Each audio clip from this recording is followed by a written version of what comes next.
orthopedic center of Illinois Sports Desk. There was a lot happening for a Monday in sports. Illinois men's basketball holding their season opener tonight, but it's still high school playoffs, and it was super sectional night in boys soccer, so that's where I was in Raymond, Illinois, as Rochester took on Columbia.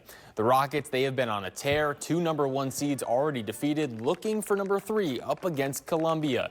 But the Eagles struck first. Wyatt Etherton swings it in to his fellow captain, Luke DeWilde, and he finds the bottom left of the goal. Columbia 1-0, and they make it to DeWilde back and given way too much space, and he makes it a brace. Loy, he can't reach it.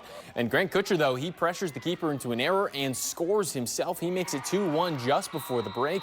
But after quite a few bounces in the box on this chance here in the second half, Wyatt Etherton, he would clinch it for Columbia as they win 3-1. And in our other super sectional is Williamsville following their sectional final win over St. Joseph Ogden, taking on Coal City. And really not too many chances going either way. A tight game of soccer, very little given both ways. A few routine saves you see from Garrett Tim, a few limited threat chances from the free kicks for the Bullets, and a 0-0 stalemate in the first half. But it would ultimately be Coal City gaining the advantage in just a few minutes after halftime, holding off Williamsville to a 1-0 score. Putting a cap on our high school boys soccer season, our last 2 remaining local sides are now done.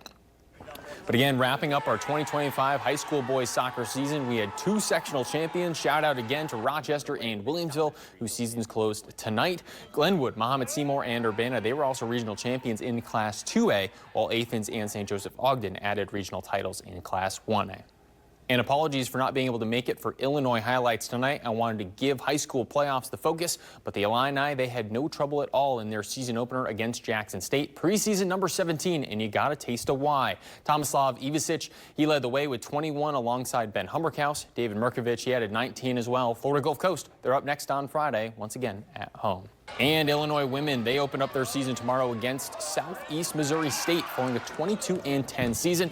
There has certainly been some roster turnover for Illinois. Larry Wallace, she's back though, and said this team did a lot to get more familiar this offseason. Yeah, I think we've got to learn a lot, just learning each other and learning ourselves. I think we all have put in a lot of work in the off season. Yeah, I think we're able to learn a lot just through different things we've had to go through in practice together. We've all had to figure it out, and we're all new to a lot of things. We're all pretty young, so. And an update from the IHSA and Port AC. While there was an acknowledgement that there wasn't a referee error at the end of the game, any and all decisions made by officials on the field are considered final. So the Blue Jays, they will advance to round 2 to take on the Bullets. But for now, that does it for sports. I'm Simi St. Jean. Thank you for watching, and make sure you subscribe to our YouTube channel. Be sure to watch more videos from News Channel 20.